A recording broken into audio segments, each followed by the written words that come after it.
Beloved students, welcome to CVKYS। आज हम लोग इस वीडियो में इनकम फ्रॉम सैलरी का एक ओवरव्यू देखेंगे। अगर हम लोग सैलरी इनकम की बात करें तो सैलरी इनकम के लिए सिंपली हम लोगों के दिमाग में आता है कि हम लोग कहीं जॉब कर रहे हैं, काम कर रहे हैं, वहाँ से जो पेमेंट हमको मिलेगा वो हमारा सैलरी इनकम होगा। और इनकम टैक्स ये बोलती है कि अगर कोई सैलरी इनकम है तो उसको आप एक सेपरेट हेड में अलग से प्रेजेंट करोगे। आप अगर इनकम टैक्स के अंदर जाएं तो आपको सैलरी के लिए एक पूरी फॉर्मेट दिखाई देगी और एक नॉर्मल पेमेंट सैलरी के अंदर नहीं दिखेगा, एक लंबी लिस्ट दिखेगी। तो इनकम फ्रॉम सैलरी का presentation as per income tax किस तरीके से होता है, इनकम को किस तरीके से दिखाया जाता है और कौन कौन से सैलरी के आइटम को किस तरीके से ट्रीट किया जाता है एज पर इनकम टैक्स, वो हम लोग इसमें देखेंगे। ट्रीटमेंट में अगर मैं चाहूँ तो एक बहुत लंबा आइटम बनेगा और बहुत लंबी डिस्कशन चलेगी। तो आज के इस वीडियो में हम लोग फॉर्मेट के ऊपर ध्यान देंगे, फिर हम लोग बाद में एक एक पॉइंट करके देखेंगे कि कौन से आइटम को इनकम टैक्स में किस तरीके से ट्रीट किया जाता है। फॉर्मेट में जाने से पहले एक और बात आपको बता देना चाहेंगे कि इनकम फ्रॉम सैलरी में एज पर इनकम टैक्स उसी इनकम को आप दिखा सकते हो जहाँ पर पेयर और पेई के बीच में, मतलब पेमेंट रिसीव करने वाले और पेमेंट देने वाले के बीच में एम्प्लॉयर एम्प्लॉय का रिलेशनशिप हो। उन दोनों के बीच में मास्टर और सर्वेंट का रिलेशन होना मैंडेटरी है। अगर पेयर और पेई के बीच मास्टर और सर्वेंट का रिलेशन नहीं है तो उस इनकम को आप इनकम फ्रॉम सैलरी में as per income tax show नहीं कर सकते।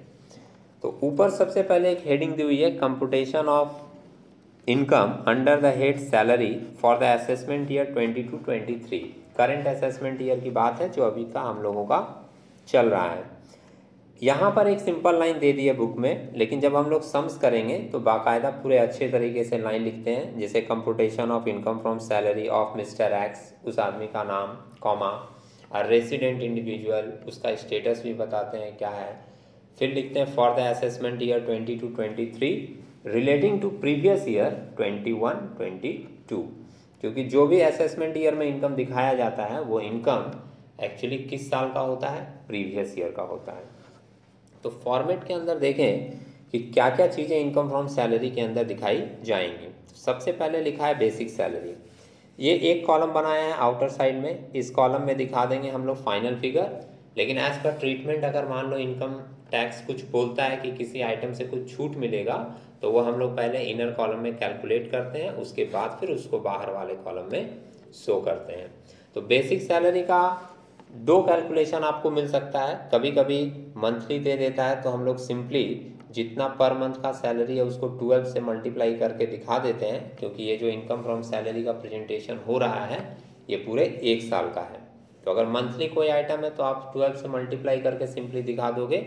और कभी कभी बेसिक सैलरी की कैलकुलेशन दे दी जाती है, वो कैलकुलेशन होता है ऑन द बेसिस ऑफ पे स्केल सिस्टम और ग्रेड स्केल सिस्टम।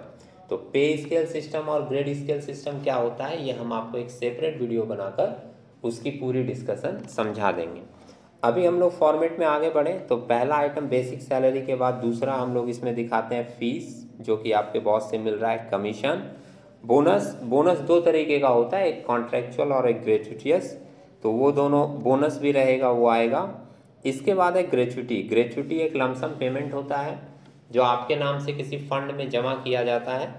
अगर आप चाहें तो ड्यूरिंग द जॉब आप अपने सर्विस पीरियड में भी वो फंड का पैसा ले सकते हैं, और अगर आप सर्विस पीरियड में नहीं लिए तो आफ्टर रिटायरमेंट आपको वो पूरा फंड दे दिया जाता है। किस नाम से दे दिया जाता है, ग्रेचुइटी के नाम से दे दिया जाता है। तो वो फंड का पैसा अगर आप पाए हो तो वो भी आपके इनकम फ्रॉम सैलरी के अंदर कैलकुलेट किया जाएगा। इसके बाद अगला आइटम है लीव इनकैशमेंट का। लीव इनकैशमेंट इंडिकेट करता है, लीव का मतलब होता है सिंपली छुट्टी। तो अगर मान लीजिए जो छुट्टी आपको बॉस के तरफ से ऑफर किया गया, एम्प्लॉयर के तरफ से, गवर्नमेंट के तरफ से, अगर आप सरकारी कर्मचारी हैं तो जो भी आपको छुट्टियां दी गई है, अगर उस समय भी आपसे काम लिया गया और आपने काम किया है तो आपको उसके बदले अलग से पेमेंट मिल जाती है।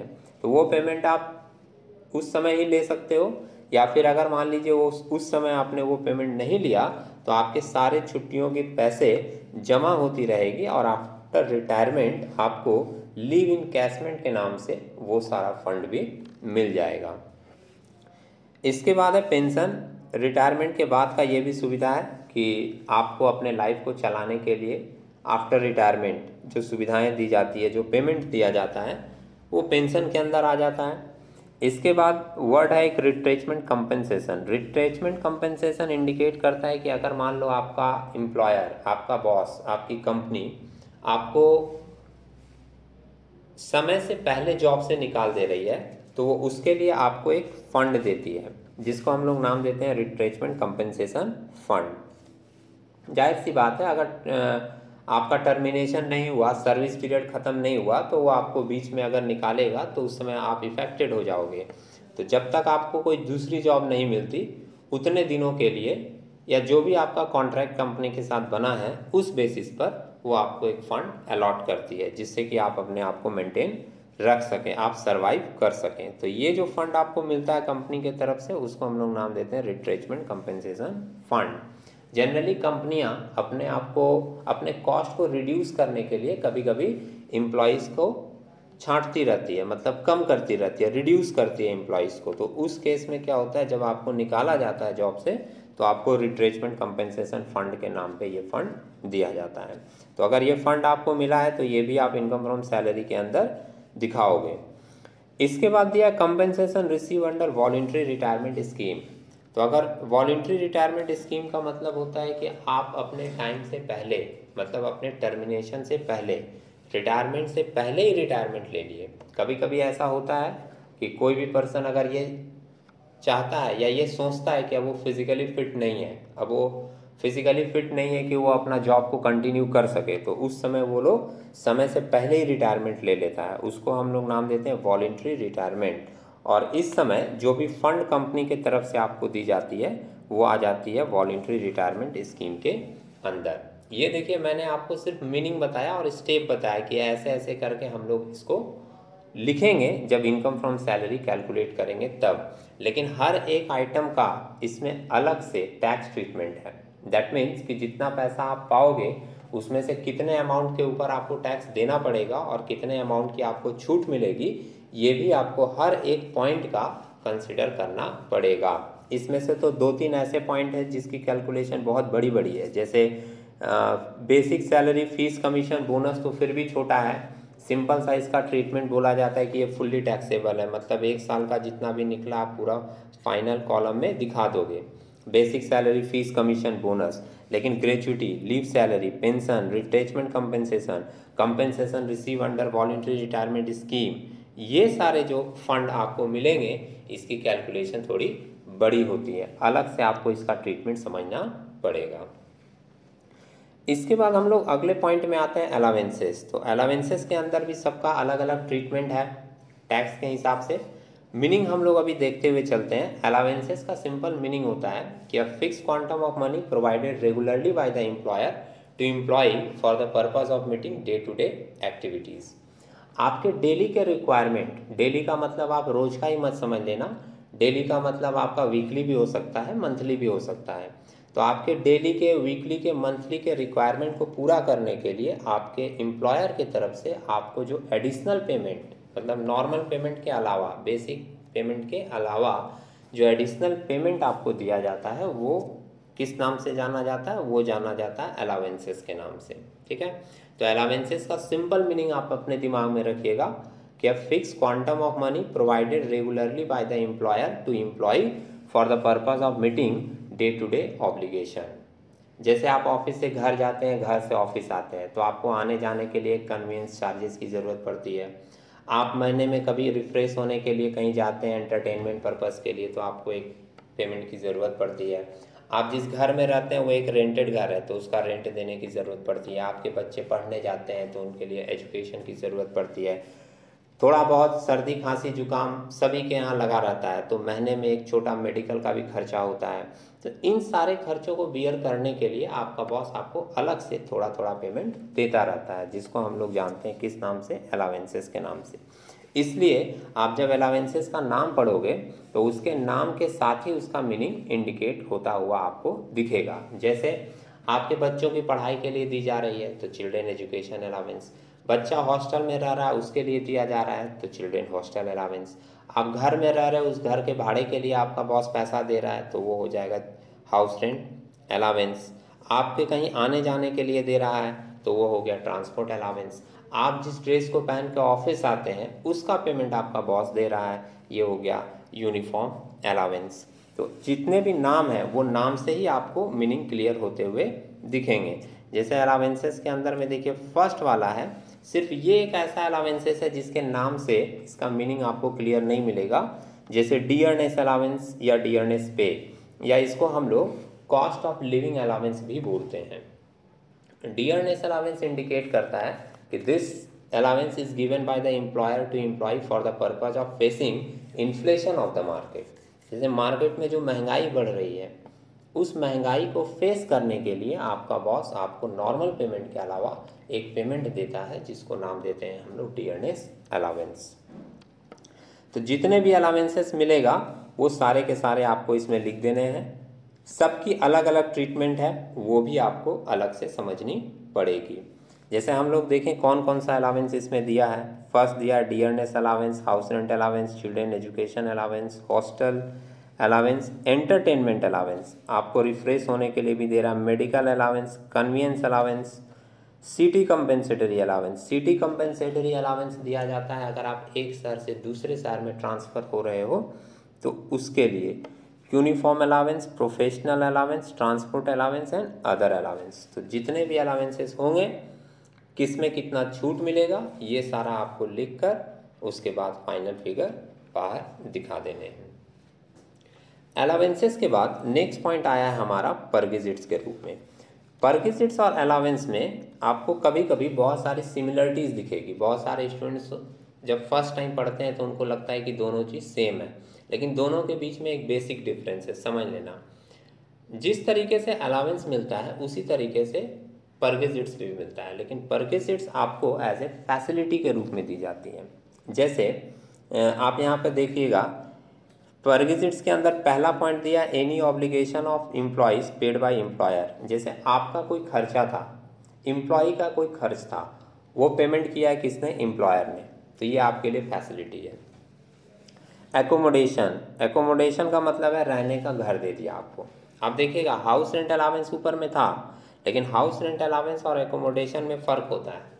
हाउस रेंट अलावेंस का मतलब है कि आप एक रेंटेड घर में रह रहे हो सकता है उस घर का रेंट आपका 2000 लगे, 4000 लगे, 5000 लगे या 10,000 लगे, लेकिन आपका बॉस बोल दिया कि हम आपको घर के भाड़ा के नाम पे 1000 रुपया पर मंथ देंगे फिक्स। अब 1000 रुपया बॉस आपका दे रहा है, आप रह रहे हो 5000 के रेंट वाले घर में, उससे उसको कोई मतलब नहीं है। उसने कितना फिक्स कर दिया, 1000। तो अगर आपको कोई भी चीज़ फिक्स बेसिस पर दी जाती है, आप खर्चे उससे ज़्यादा करो कम करो मतलब नहीं है, फिक्स बेसिस पे, तो वो हो जाता है हमारा अलावेंस। लेकिन दूसरी तरफ देखिए आपका बॉस क्या किया, आपको एक फ्लैट दे दिया, उसका खुद का फ्लैट था उसने दे दिया आपको रहने के लिए, या फिर उसने एक फ्लैट खरीद कर आपको दे दी, या उसने एक रेंट पर लेकर फ्लैट आपको दे दी और उसका पूरा का पूरा खर्चा वही बियर करता है। उस फ्लैट के अंदर गैस, इलेक्ट्रिसिटी, वाटर, फर्नीचर, सब कुछ का खर्च वो बियर करता है। तो ये जो आपको मिल रहा है ये आपको एक फैसिलिटी के रूप में मिल रहा है। तो कोई भी चीज़ जब फैसिलिटी के रूप में आपकी तक पहुंचती है तो उसको हम लोग परक्विजिट्स के अंदर ट्रीट करते हैं। आप घर से ऑफिस जाते हो, ऑफिस से घर आते हो, आप कोई भी पब्लिक ट्रांसपोर्ट लेते हो, आपका बॉस बोला कि हम आपको 1000 पर मंथ देंगे ये ऑफिस से घर, घर से ऑफिस आने जाने के लिए, ये हो गया आपका अलावेंस। लेकिन मान लो आपके बॉस ने आपको एक स्कूटी दे दी, एक बाइक दे दिया, एक कार दे दिया, तो ये हो गया फैसिलिटी। और ये जैसे ही फैसिलिटी के रूप में कन्वर्ट होगा वो अलावेंस के अंदर ट्रीट नहीं होकर वो परक्विजिट्स के अंदर ट्रीट होना शुरू हो जाएगा। तो परक्विजिट्स के अंदर भी जितनी चीज़ें हैं सबका अलग अलग कैलकुलेशन है, वो आपको एक एक करके उसकी ट्रीटमेंट समझनी होगी और याद रखनी होगी। देखिएगा gas, electricity, water facility, motor car facility, medical facility. अब आपको महीने का 500 रुपया मेडिकल के नाम पे दे रहा है तो वो मेडिकल अलावेंस है, लेकिन भगवान न करे कोई स्पेसिफाइड डिजीज़ हो गया आपको और आपके बॉस ने कहा कि जितना भी इस डिजीज़ को ट्रीट कराने में खर्च लगेगा वो पूरा का पूरा हम देंगे, तो ये जो आपको मिल रहा है वो हो गया मेडिकल फैसिलिटी। और अब वो ट्रीट होगा किसके अंदर, परक्विजिट्स के अंदर। इसके बाद अदर फ्रिंज बेनिफिट, ये सारे आ जाते हैं हमारे परगेजिट्स के अंदर। परगेजिट्स का टोटल करने के बाद फिगर बाहर चला गया, और इसके बाद 2-3 और आइटम लिखे गए हैं, जैसे लीव ट्रेवल कंसेशन, आप घूमने गए हो बाहर, उसके लिए कुछ आपने खर्च किया, कुछ आपके बॉस ने दिया। Contribution of employer to provident fund, provident fund में आपका बॉस आपके नाम से पैसा जमा कर रहा है, तो ये जो पैसे जमा हो रहे हैं ये भी आपको मिल रहे हैं, बॉस जमा कर रहा है आपके नाम से, इसका मतलब आपको एज ए सैलरी ये मिल रहा है। तो प्रोविडेंट फंड में जो आपका बॉस जमा करेगा वो भी आएगा इनकम फ्रॉम सैलरी में, और उस प्रोविडेंट फंड के ऊपर जो इंटरेस्ट मिलेगा वो भी आपका इनकम है, और वो इनकम भी आएगा इनकम फ्रॉम सैलरी में। Interest on recognise provident fund. इसके बाद लिखा एनी अदर आइटम, बॉस से अगर और कुछ मिला आपको तो ये जितने भी आइटम ऊपर से ऑर्डर वाइज हैं, ऐसा कोई ज़रूरी नहीं है कि आप ऑर्डर वाइज फॉलो करो, लेकिन अगर ऑर्डर वाइज फॉलो करते हैं हम लोग तो ज़्यादा अच्छा रहता है, कुछ चीज़ें छूटने की चांसेस कम हो जाती है, हम लोग एक के बाद एक चीज़ें स्टेप वाइज लिख पाते हैं। तो ये जितनी भी आइटम्स यहाँ पर दी हुई हैं, ये सारे के सारे आइटम इनकम फ्रॉम सैलरी के अंदर आएंगे as per income tax rule, और ये सारे आइटम को जोड़कर फाइनली आपको एक आइटम मिल रहा है जिसको नाम दिया जा रहा है ग्रॉस सैलरी। ग्रॉस सैलरी से इनकम टैक्स डिपार्टमेंट कुछ रूल्स बना के रखा है, गवर्नमेंट ने कुछ रूल्स बना के रखे हैं कि ये जितना भी ग्रॉस सैलरी आपका आएगा इसमें से आपको कुछ छूट मिलेगा। 3 तरह का छूट अलाउ किया गया है। फर्स्ट को हम लोग नाम देते हैं स्टैंडर्ड डिडक्शन, ये मिलेगा आपको आगे, देखते हैं यहाँ पर हम लोग, ये देखिए एकदम स्टार्टिंग में आप देख रहे हो यहाँ पे लिखा हुआ है, थोड़ा सा पिक्चर कम दिख रहा होगा, मैं बता दे रहा हूँ। सबसे ऊपर लिखा है less deduction under section 16। Under section 16 का डिडक्शन इनकम फ्रॉम सैलरी से मिलता है, मतलब ग्रॉस सैलरी से मिलता है, और 3 तरीके का डिडक्शन मिल रहा है। Under section 16 sub section Roman 1 mention किया स्टैंडर्ड डिडक्शन।